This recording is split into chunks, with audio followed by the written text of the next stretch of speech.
Okay.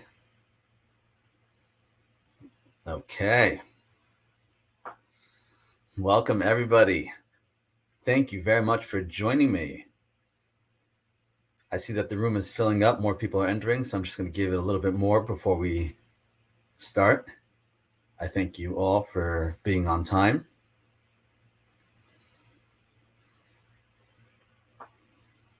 Fantastic.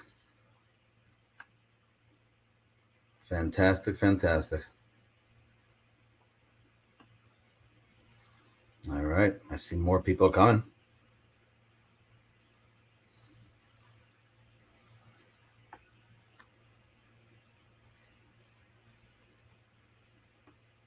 Excellent. Okay.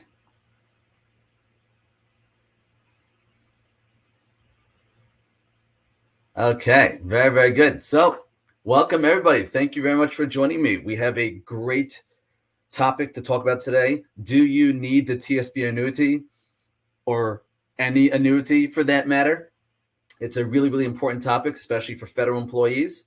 And I'm excited to share with you guys information. But before I get into the information, the first thing I want to do is I want to say a thank you. I'm sure you guys know by now that these webinars, they don't happen in a vacuum. I have people that are supporting me. I have people that are encouraging me. Those are my clients. Those are my members. They keep me going. And these webinars are being supported and encouraged by them. So if you know somebody who's a client or a member, go ahead and give them a hug. And if you want to become a client or a member, I'll tell you how to do so at the end of today's presentation. So let's dive in to today's presentation. Do you need an annuity? So let's ask a question. What is an annuity? What is an annuity? So the first and foremost understanding of annuity is it's an insurance contract. It's an insurance product. Now, it's important to have insurances in certain areas. However, there is a point where a person no longer needs to have certain types of insurances. There is a point where a person is self-insured, which means that they could protect themselves. And today we're going to talk about whether you need an annuity or whether you could self-insure. Do you need to hire an insurance company to do the job of an annuity, or can you self-insure? So what is the job that an annuity does? It's an insurance contract. And what does it do? It guarantees you income for the rest of your life. What you do is you give them money, and in exchange, they guarantee you an income stream for the rest of your life. So the question we have to ask ourselves is, did we need to hire an insurance company to provide us guaranteed income for the rest of our lives? Or is this something that we could have done ourselves? So to frame the conversation, I want to do some simple math for you, okay? Do you need to guarantee your income? So let's look at this next slide.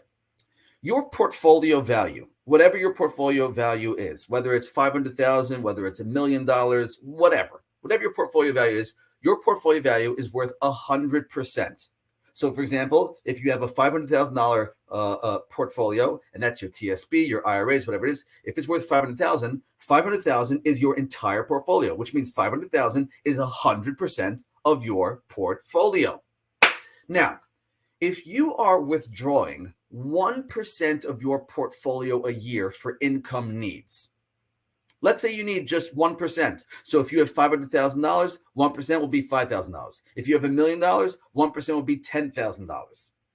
So if you only needed 1% from your portfolio every year for income, and remember, your portfolio starts off at 100%.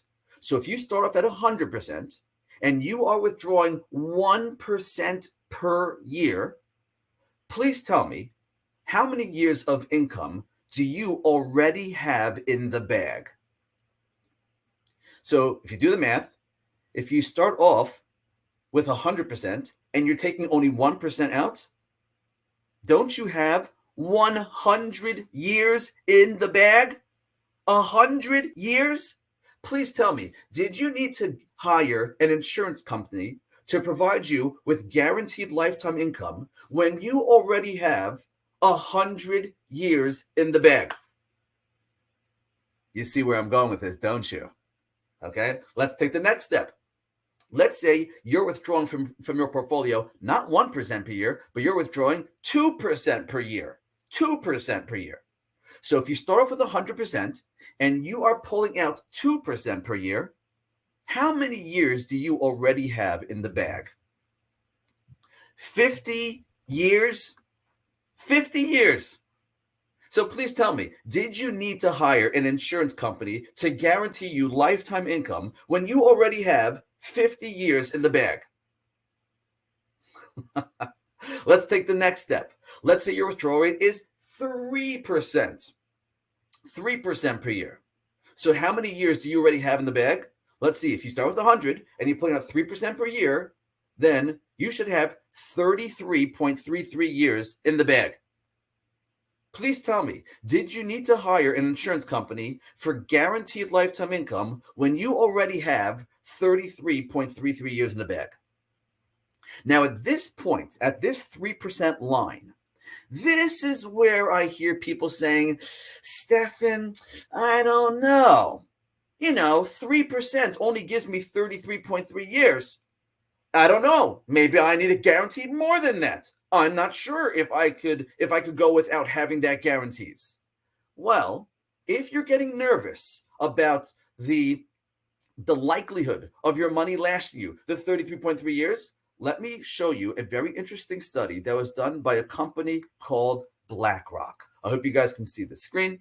Okay. I know sometimes this slide comes out a little bit small, but this was a study that was done by a company called BlackRock. Have you guys ever heard of this company called BlackRock? Who is BlackRock? Well, aside from being one of the largest institutional money managers on planet Earth, managing over $10 trillion in assets. That's right, they manage over $10 trillion in assets. Well, BlackRock is also the company that manages your TSP. Yeah. Nice to meet you, right? Very nice to meet you. Okay, well, what does BlackRock have to say about your money lasting you in retirement? So this slide is basically BlackRock studying for those who are going to be drawing income from their investments in retirement, whether it's drawing income from your TSP, whether it's drawing income from your IRAs or other accounts. If you are drawing income from your investments in retirement, will your investments provide you sufficient income to last you for the duration of your retirement? That sounds like a pretty important question. And BlackRock broke their study into 3 sections, as you can see over here. There's the blue, green, and pink, whatever color it is. So blue, 20 years, a 20-year horizon. Then green is the 25-year horizon, and then pink is the 30-year horizon, the 30-year horizon. So let me just take a very quick survey of the class, and I do this only for smirks, really. Who here would like their money to run out 20 years into retirement? Would anybody here like to run out of their money 20 years into retirement? Yeah, I didn't think so. And who here would like to run out of their money 25 years into retirement? I usually get 1 or 2 takers for that one. Anybody interested in running out of their money 25 years into retirement? Right? Okay, I didn't think so, really. Now, on the last column, who here would like their money to run for at least 30 years? At least 30 years. I'm assuming that's most people in this room. When you retire, you want your money to last for at least 30 years in retirement. Great. So let's focus in on the 30-year horizon. And as you can see, in the 30-year horizon, they're looking at a portfolio that has a percentage of stock and a percentage of bonds. So this is not a risk-free portfolio. This is a portfolio that is exposed to risk. Stocks and bonds both have risk. Okay, I'm sure you guys have seen the stock market go down this year. I'm sure you're noticing that the bond funds have gone this year. If you look at the F fund is down 10% this year. So both stocks and bonds can lose money. Okay, so this is not a risk-free portfolio. This is a risky portfolio. And as you can see, they have different stock bond allocations. So if the first number is stock, the second number is bonds. So if you see 20-80, what that means is 20% is stock, 80% is bonds. And then the next one, 40 stock, 60 bonds. 60-40, 80-20, 100-0. Beautiful. Now let's come all the way over to the left-hand side, and you will see on the left-hand side in the gray, there's this inflation-adjusted withdrawal rate. Inflation-adjusted withdrawal rate. And they have a withdrawal rate ranging from 1 to 10. Those are the withdrawal rates of this study, when your withdrawals are ranging from 1 to 10. Now, let's clarify what this means, withdrawal rate. I know what inflation means. Don't we all know what inflation means? All too well these days, right? But what does it mean a withdrawal rate? So let's clarify. On the next slide, we'll explain understanding withdrawal rates. There's actually a formula for withdrawal rates. Withdrawal rate equals shortfall divided by portfolio value. That's the formula. Withdrawal rate equals shortfall divided by portfolio value. Now, I just introduced another word, shortfall. So we have to define what shortfall means. So on this slide, shortfall is expenses minus fixed income. Expenses minus fixed income. So let's give an example. Your expenses are, let's say, $100,000. Your fixed income, which includes your first pension, Social Security, and if you're married, your spouse may have Social Security. Maybe your spouse has a pension. Maybe some of you have military pensions. Maybe some of you have VA benefits. Whatever your fixed income sources are, that's what I want to include. I'm not including your investment income. I'm just including your fixed income sources. So let's give an example. Let's say your fixed income was FERS, and that was $40,000. And then you have Social Security of $20,000. And then your spouse's Social Security is $20,000. So 40 plus 20 plus 20, that equals $80,000. So your expenses are $100,000. Your fixed income is $80,000. So $100,000 minus $80,000, that makes your shortfall into $20,000. So you have a $20,000 shortfall. Have you guys ever heard of the three-legged stool? So you have your FERS, your Social Security, and you have your TSP or your portfolio. So your FERS, in this case, is $40,000. Your Social Security, you and your spouse, is another 20 plus 20 equals $40,000. So that's $80,000. So the third leg of your stool, the shortfall is essentially the third leg of the stool. Your third leg, your shortfall is $20,000. Now, here's where it gets interesting with the withdrawal rates. I could have two people with the same exact shortfall. They both need $20,000 from their third leg. However, they may have different withdrawal rates. Even though they have the same shortfall, they'll have different withdrawal rates. Why? How is that possible? Well, very simple. If they have different portfolio values, then they will have different withdrawal rates. So even though they have the same shortfall, but since they have different portfolio values, that will mean different withdrawal rates. So back to my example on the bottom of the slide. If you have a $20,000 shortfall, but your portfolio is worth $1 million, so what is your withdrawal rate? 20,000 of $1 million, that's 2%. 2%. And then next, 20,000. In the second example, 20,000, this person also has a $20,000 shortfall. However, their portfolio is $500,000, 500,000. So if you do the math, 20,000 divided by $500,000, that's a 4% withdrawal rate. Okay? So now that we understand withdrawal rates, let's come back to the BlackRock study. And let's look how these withdrawal rates play themselves out. So if you have a 1% withdrawal rate, that means your third leg is 1% of your portfolio. If you are pulling out 1% of your portfolio, and remember, it's inflation adjusted. So that means it starts off at 20,000, which is 1%, but then afterwards it goes up 20,000 plus inflation. And then the next year it's the 20,000 plus inflation plus inflation. So you're never taking out less than 20,000. You're always going to be taking out 20,000 or more, okay? Your starting point, however, was 1% of your portfolio, and then you adjust it for inflation. So if you have a 1% withdrawal rate, remember, shouldn't that provide you with 100 years of income? And that 100 years was assuming no risk in your portfolio. Here, we're going to illustrate if you do have risk in your portfolio. So if you have a 1% withdrawal, how are you looking? You are looking spectacular. You're scoring 100%, 100%. And let's be honest, even a 99.9% success, that is great. Come on, that is great stuff. All right, that's if you have a 1% withdrawal. What about a 2% withdrawal? Now, how are you looking? So, according to the BlackRock study, once again, your chance of success, super duper strong. You're scoring 100%, 99%, right? You're looking fantastic. This is very, very strong. Now, let's look at the 3%. Remember, 3%, you may have told me, if I go back to the previous slide, you may have told me, Stefan, I don't know how confident I should be with 33.3 years in the bag. I don't know, Stefan. I'm not sure about that. Well, let me remind you of this BlackRock study. If you look at the 3% withdrawal, you're scoring a high 90s. You're in either 98, 97, 95, 93. You're scoring a high 90. You are looking fantastic. Fantastic. Statistically speaking, with a risky portfolio, you are looking fantastic with a 3% withdrawal. Aha. So as you can see, if you have a 1% withdrawal, you really don't need an annuity.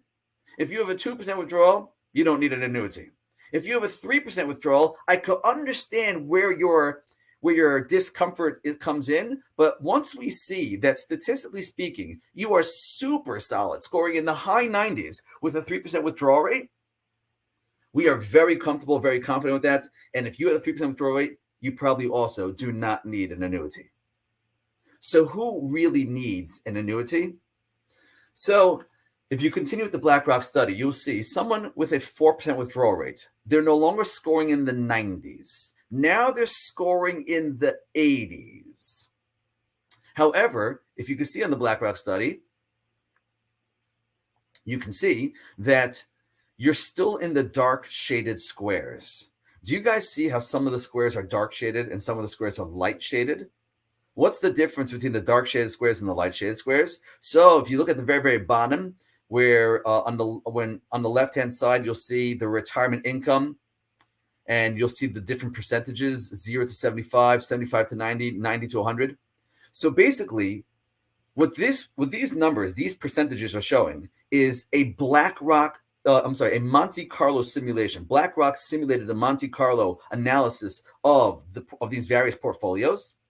And when you're using Monte Carlo, any score that is 75% or above in a Monte Carlo, that is statistically confident. You are in the confidence zone. That means we feel that you really don't have to worry too much about your money lasting you.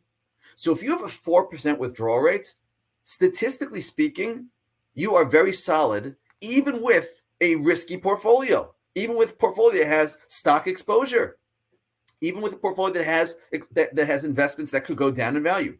Still, statistically speaking, you are solid. However, at 4%, that's where I hear the people getting squirmish and saying, Stefan, okay, now it's getting a little bit more difficult for me to stomach this. So if your withdrawal rate is 4% or beyond, let's say 5% and 6%, okay, then that's when you need to start exploring an annuity. Okay. And when I say you need to, 4%, you probably don't need to. It's just it's really a question of whether you want to manage your money yourself.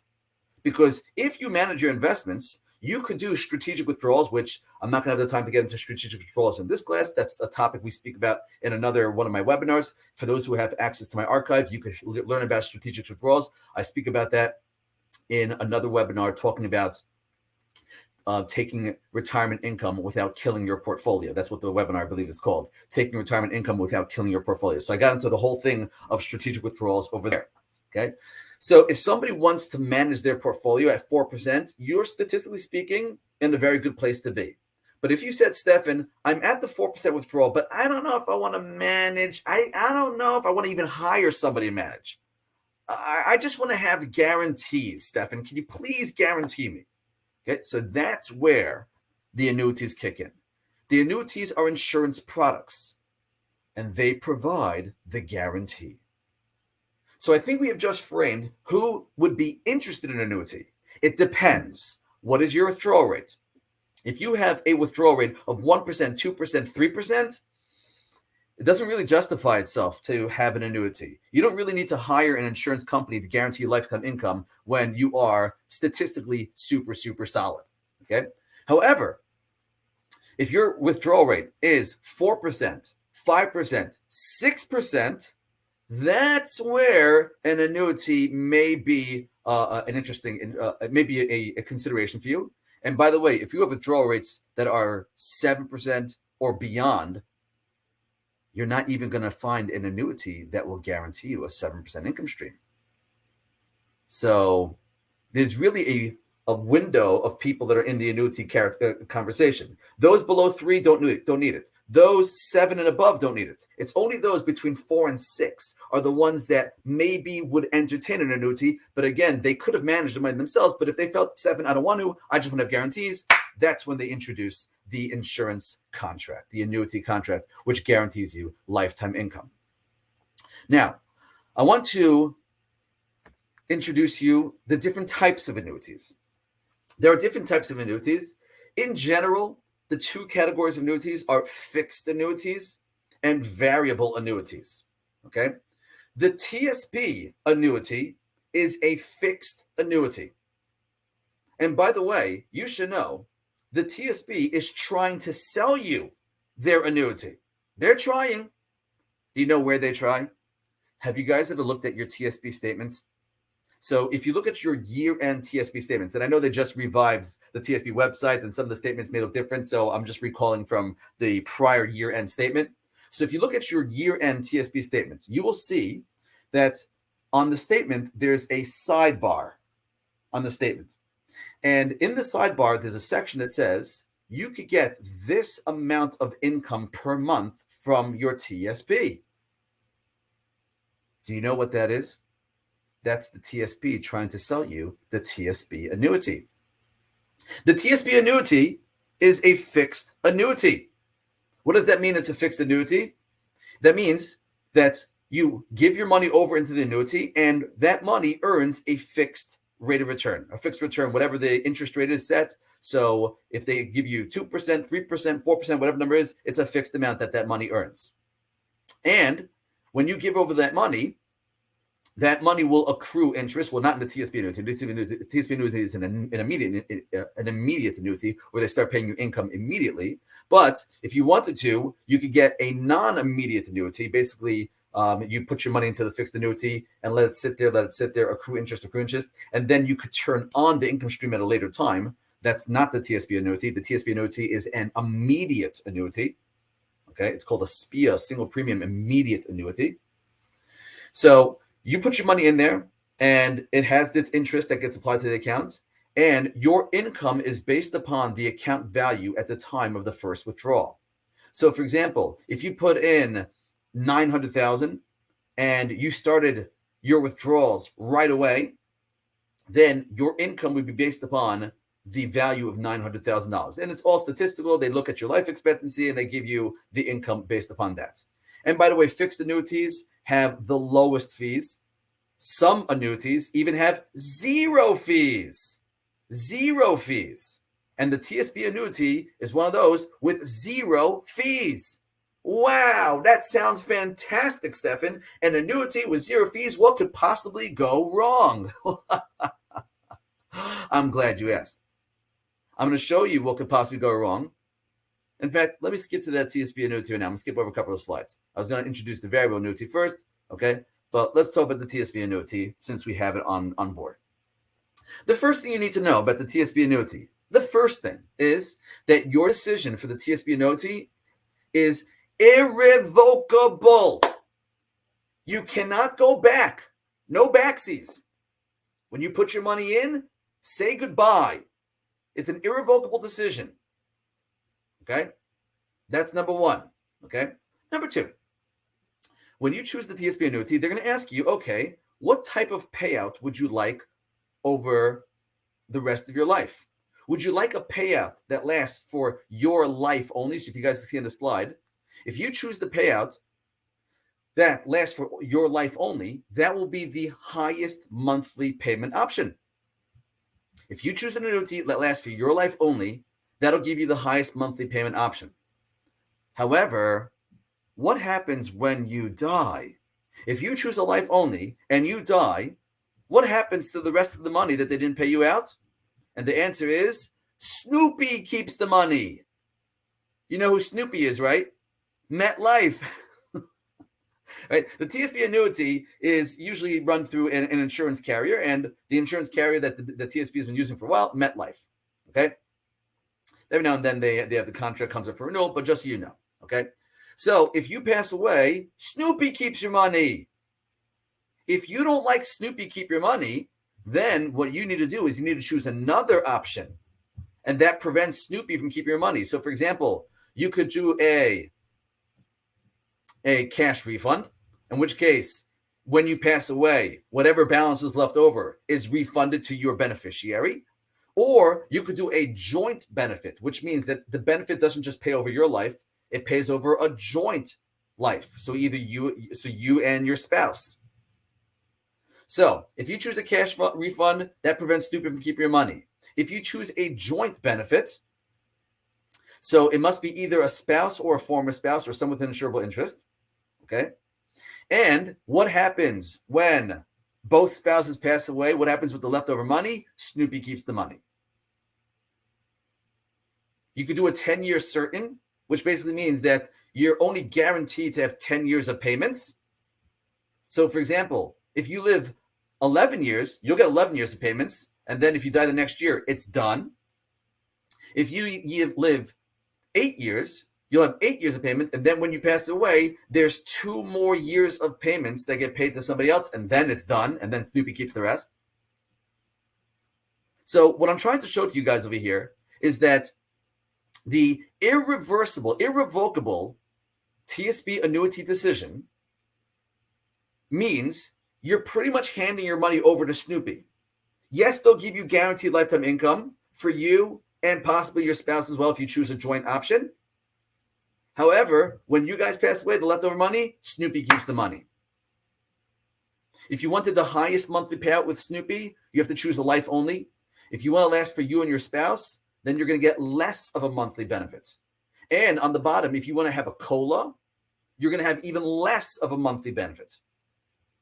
Again, if you choose, before you choose the TSP annuity, I want you guys to just remember, number one, it's an irreversible decision. And number two, did you even need an annuity? Didn't it depend on what your withdrawal rate was? Whether it's 1%, 2%, 3%, you probably don't need an annuity. If it's 7 or above, an annuity is not going to help you. And if you're in that 4 to 6 range, it'll only help you if you didn't want to manage your investments yourself or if you didn't want to hire an asset manager. But you could have just managed your investments yourself or hired an asset manager, and that would have mitigated the need for the annuity. Okay, so that is the fixed annuity. There is another type of annuity, which is called a variable annuity. So the TSP annuity is a fixed annuity. The other type of annuity is called a variable annuity. The fixed annuity has your account growing with a fixed rate of interest. The variable annuity, your account grows or shrinks with the market. It's not a fixed return. It's the variable return. Whatever the market does, that's what your account does. So if you put your money into that account, let's say you put in $900,000 into that annuity. So your money could grow. It could go up with the market. It could go down with the market. You will get a guaranteed income stream. And the income is based upon the high watermark of the account and can only go up. Now, that's a very nice feature. Your income is based upon the high watermark and can only go up. Let me give you an illustration. What does that mean, a high watermark? So in my illustration here, let's say you put $100,000 into the annuity. And the annuity was going to pay you out 5%. So what's 5% of $100,000? $5,000 a year. So the annuity will guarantee you $5,000 a year every year for the rest of your life. However, remember, if you have a variable annuity, your account could grow with market performance. And let's just say your account grew from $100,000 to $200,000. Now, are they going to give you 5% of just $100,000, or are they going to give you 5% of $200,000? So the high watermark, remember, they give you a percentage of the high watermark. So you're going to get 5% of the $200,000. So that means they will give you a guaranteed income of $10,000 a year for the rest of your life, even if your annuity loses value. So if you follow my illustration, let's say your annuity value dropped from $200,000 down to 50,000. The market had a pummeling, and it went from 200,000 down to 50,000. Will you get 5% of 50,000, or will you get 5% of the high watermark? And as we said, with a variable annuity, your guaranteed income is based upon the high watermark. So you get $10,000 a year for the rest of your life, even though your annuity value has plummeted. Okay? So the variable annuity is actually a very strong benefit. However, you need to know a couple of things. Number one, it has higher fees, much higher fees. Typical variable annuities are going to come in about 2% of the annual fees, maybe even closer to 3% as an annual fee. So if you want your account to reach new high watermarks, your account has to grow faster than the 2 or 3% annual fee. If your account grew by 2%, but then they deducted a 2% fee, your account didn't grow. So in order for you to ever experience a new high watermark, the market has to outperform the fees that are being charged against your annuity.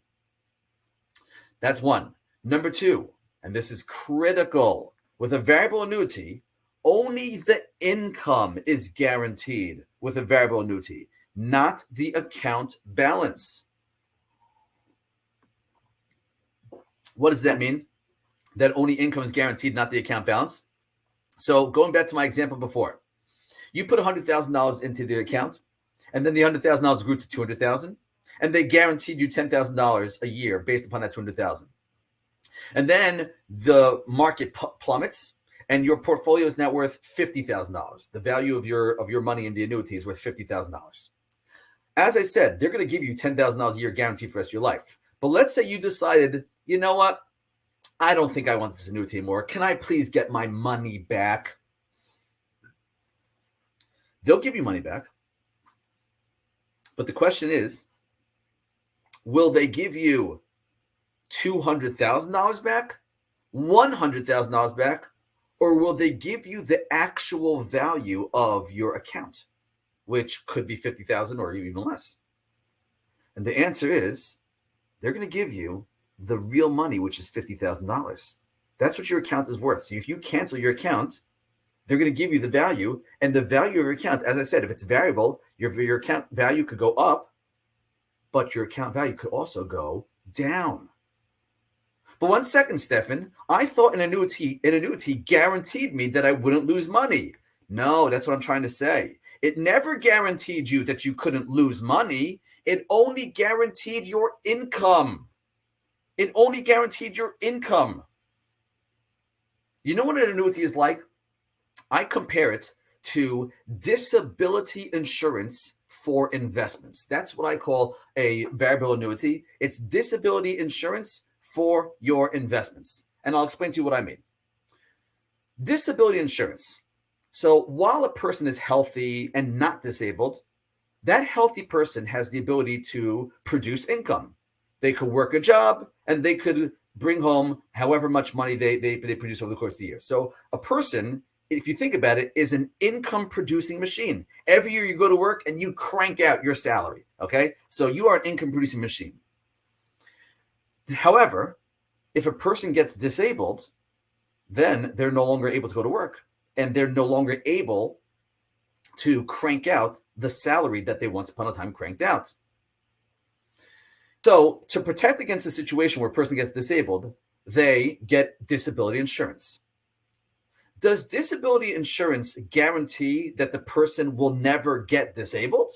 No, the person could still get disabled, right?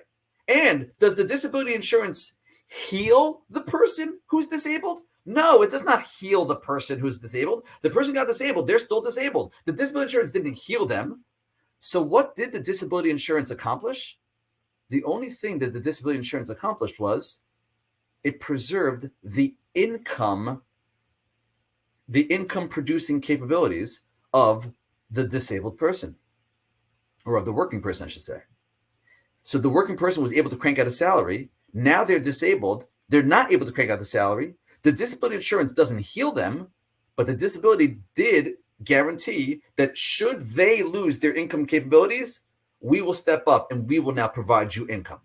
So all the disability income did was guarantee the income. It never guaranteed the health of the person. The same thing applies to an annuity. Does the annuity guarantee the health of the account value, or does the annuity only guarantee the income capabilities of that account value?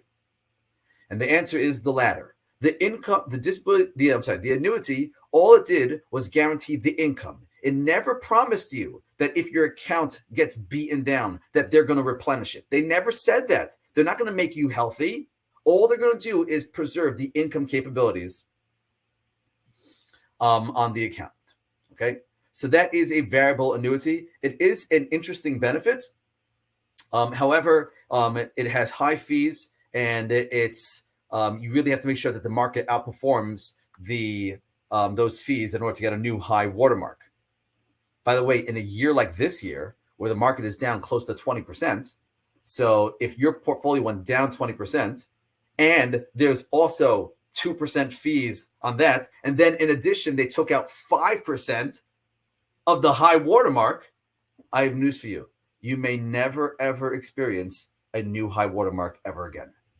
A year like this year is the type of year which will prevent variable annuities from experiencing high watermarks again. Right? That's just the way it is. That's just the way it is. So just be aware of that. Just be aware of that. Okay, I want to go through some of the instances where I use annuities. As I mentioned, if somebody has a 3% withdrawal, they don't need an annuity. If somebody has a 7% withdrawal or above, an annuity is not going to help them. The annuity is really only appropriate for people who have somewhere between a 4 and 6% withdrawal rate. That's who it's appropriate for. And for those people between 4 and 6, they would use the annuity to provide them a guaranteed income stream. I, however, have another technique that I use annuities for. Remember, there are annuities that provide a fixed growth on your account. And the fixed growth is actually sometimes attractive, like 3% growth guaranteed on the account. So if you're hearing what I'm saying, you could actually use an annuity, a fixed annuity, not for the guaranteed income, but rather for the guaranteed growth rate on the account. You won't be handing your money away. You'll be using not the TSP annuity. The TSP annuity is an irrevocable decision. You're giving your money away. You would use a revocable annuity, an annuity that you could revoke. And you would grow your income with the guarantees. This is something that I utilize when I design my clients' portfolios. For those who know what I'm talking about, when I design my clients' portfolios, I have their money broken into 2 buckets. I have an aggressive bucket. I have a conservative bucket. The conservative bucket, if you stayed in the TSP, you could use the G fund as your conservative bucket. But if you go outside the TSP, there are different instruments you could use. One thing that I use for my clients is a fixed annuity, not for the income. I use it for the guaranteed performance on that fixed account. Okay, so this is really, really good stuff. Some annuities could be used as high-yielding conservative instruments with no possibility of loss and no fees. It is really, really good stuff.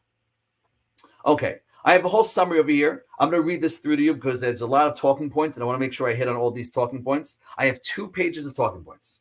The first bullet point in this slide: annuities are insurance products that are designed to protect income, not principal. You could still lose money with an annuity. Next, some annuities can be used as high-yielding conservative instruments with no possibility of loss and often no fees. That is something which I do consider very seriously. So even if you have a very low withdrawal rate, but you want to have a guaranteed conservative bucket, an annuity is something that you can use for the guaranteed conservative bucket. Bullet point number 3, if you're using annuities for income, not for growth, they become less valuable when your withdrawal rate is 3% or less. As we said, if you are using it for income, you don't need to hire an insurance company for guaranteed income if your withdrawal rate is 3% or less.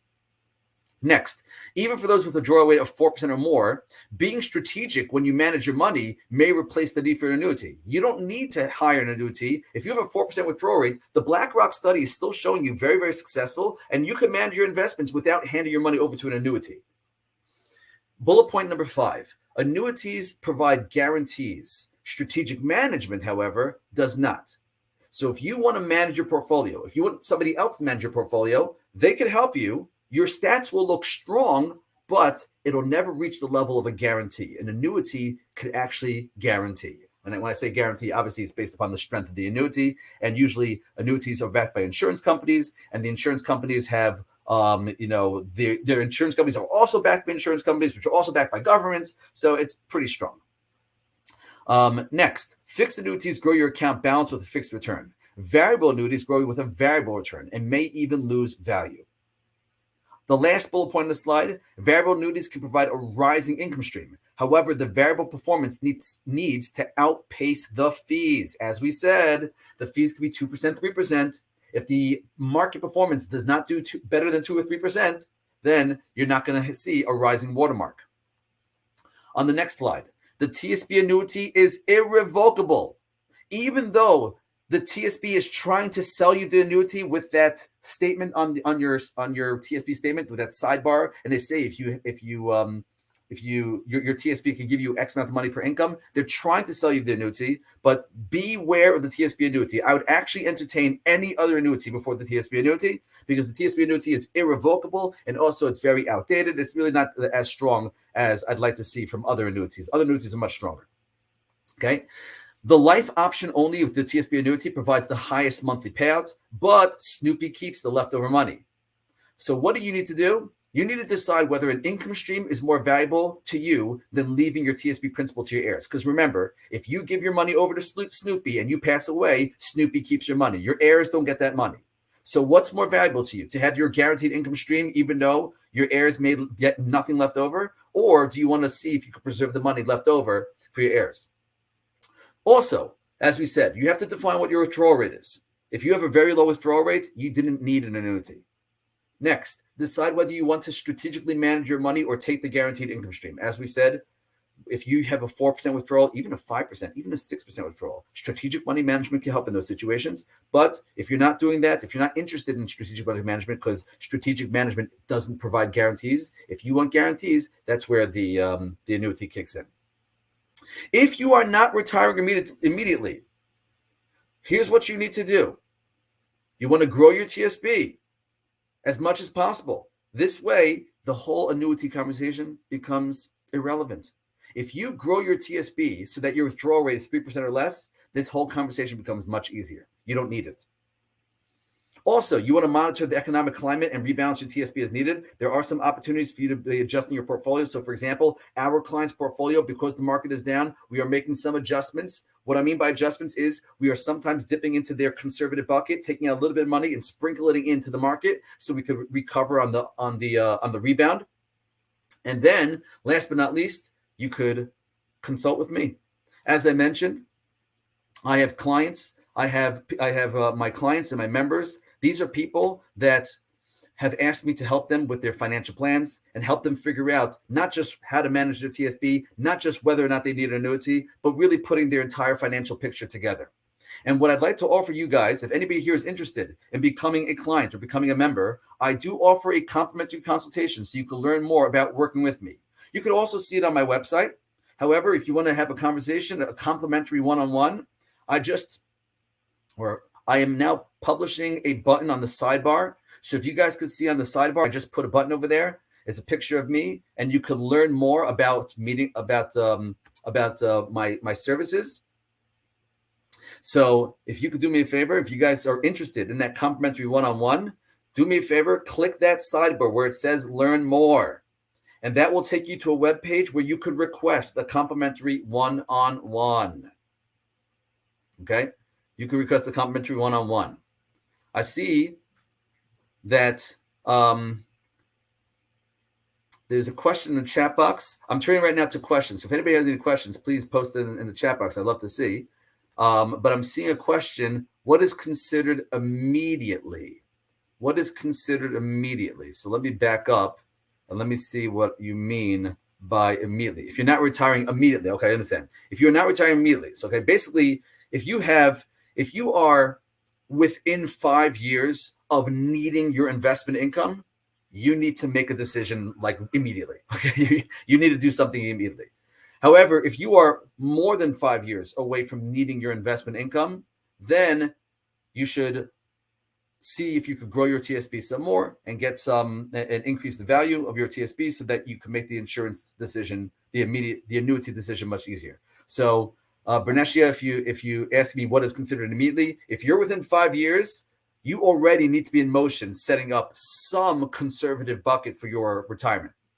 If you, however, are more than 5 years away from needing your investments, then you do have some time to grow your portfolio.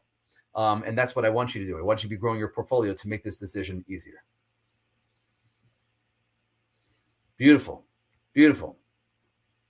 Again, I'm happy to take any questions if anybody here has any questions.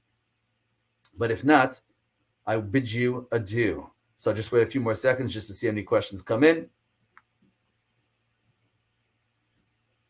Okay. Okay. Yes, Russ. Okay. Awesome. Yes, there's going to be a replay. Whoever came to this webinar or whoever signed up for this webinar, is going to get an automatic replay. So you'll have the ability to replay it. And also, as I mentioned, my clients have access to my archive of webinars. So whoever's my clients, you could actually listen to not just this webinar, you'll have access to all my prior webinars as well. I see Robin is asking, I missed why the threshold for an annuity benefit is 3% withdrawals. So Robin, if you start off with one, let me back up, Robin, to the very first slide. That was one of the very first points that I made in the webinar, which is as follows. I have to back up. Let's see if I can do it quickly.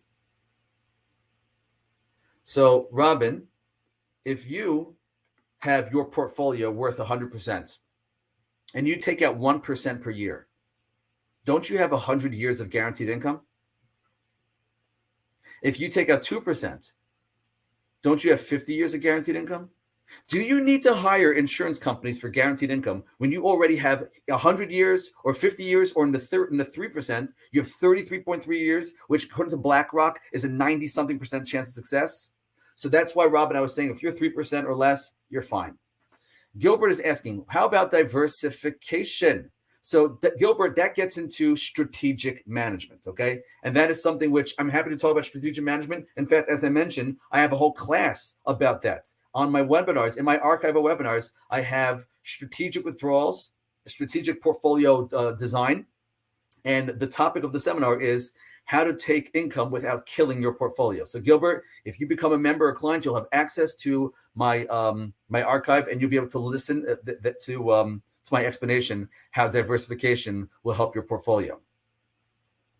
Craig is asking, when must TSP be withdrawn in total? So Craig, it does not have to be withdrawn in total. It used to be, there was an old rule that you had to make a full withdrawal election by the age of 70. And if you didn't, you would have forfeited your account.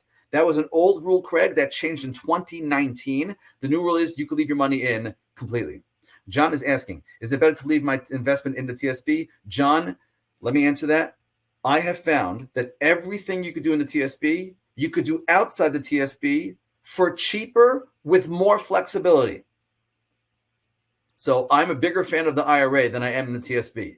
And John, even for the conservative bucket, which I mentioned, the G fund is what I use in the TSP. And you can't get the G fund outside the TSP. That's the one fund actually that you cannot get outside the TSP. As I just mentioned, you could use an annuity to function as the G fund outside the TSP.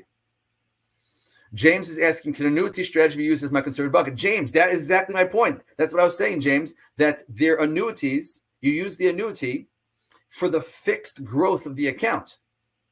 That's what you use the annuity for, the fixed growth of the account. Okay? That is exactly correct, James. You definitely could do that. John is asking, should I leave my money in the TSP after retirement? So that's right. We asked that question before. Are there advantages to leaving funds in the TSP after retirement? So John, there are the only benefit of the TSP is the G fund. But as I said, you could duplicate the G fund outside using the annuities or using individual bonds, short duration bonds, or even long duration bonds. But you have to buy individual bonds as opposed to bond funds. So you could replicate the conservative element of the TSP outside the TSP. So John, to answer your question, are there advantages to leaving money in the TSP after retirement? Everything you could do in the TSP, you could do outside the TSP for cheaper with greater flexibility. All right, beautiful. Thank you, everybody. Thank you very much, everybody, for joining me on the class today. And again, I'd love to connect with you guys. So if you guys are able to click that Learn More button on the side, you can request that complimentary one-on-one, and I will explain to you what's needed in order to get you started as a member or as a client. Looking forward to working with you all. All the best. Take care, everybody.